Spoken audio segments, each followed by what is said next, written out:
Most of my films are more, I mean, interestingly, both Intent to Destroy and Cold Blooded are historical shows with talking heads, interviews, and archival footage, and both, I think, turned out great. But normally I'm a cinema verite filmmaker in which I like to follow stories that are unfolding and you don't know where the outcome is.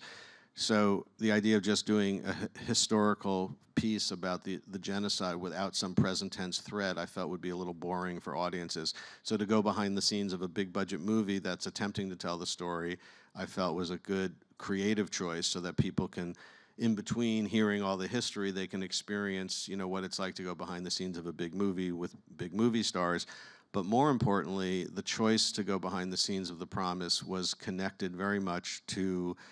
the fact that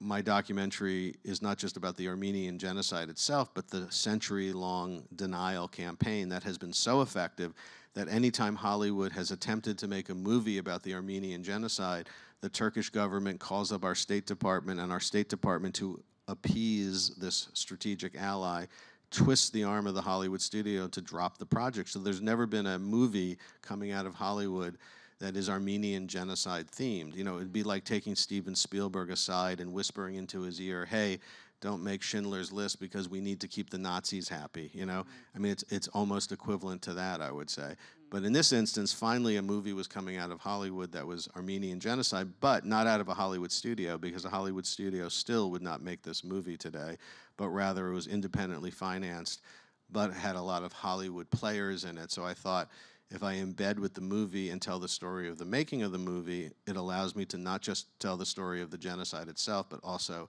how denial in Hollywood and censorship in Hollywood on this particular story has worked all these decades.